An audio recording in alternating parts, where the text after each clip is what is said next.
last night in the country we reached 25,000 vaccinations. We surpassed it. And it is a moment that we are grateful for.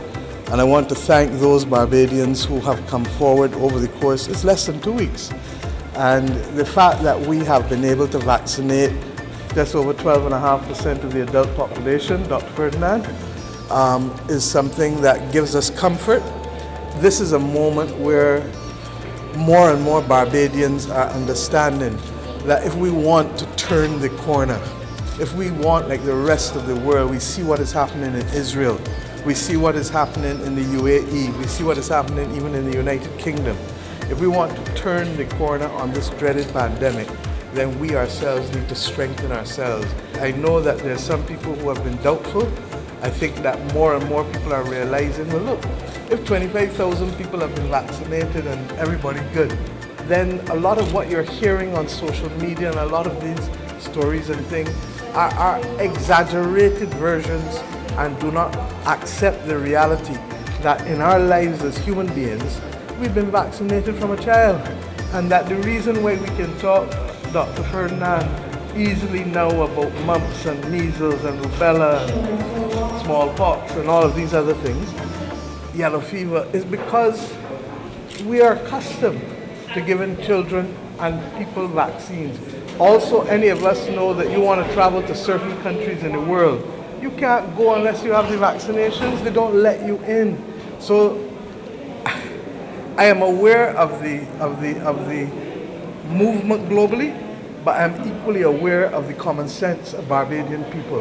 And we are here today to mark the fact that 25,000 people have said, look, we feel that this is going to make a difference to my life.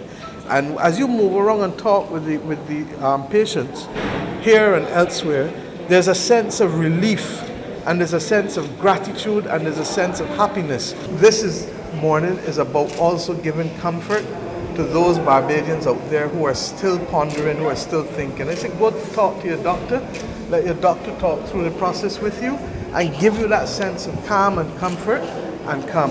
In this building really lies the legacy of public health in Barbados. And that's one of the reasons that we chose to come here. And we take it for granted. But one of the things that has separated Barbados from most other countries over the decades has been the quality of public health delivered in a country that is as densely populated as ours. So I want to salute you and thank you. As you know, we had hoped at the beginning of the year to have the celebration and the awards for all of the doctors, frontline workers, nurses, orderlies, ambulance people, everybody who has helped us. But obviously, the community transmission has put that on hold. That will be done as soon as we are in a position to do it. What we do in public health is often not seen, and therefore people are often unaware of what is actually happening in the background. It's only when you stop doing it that you see it. But currently with this pandemic, I am very proud of us Barbadians and visitors and residents who have actually come forward for the vaccines, taking a step forward to make sure that we can protect our own persons here in the island.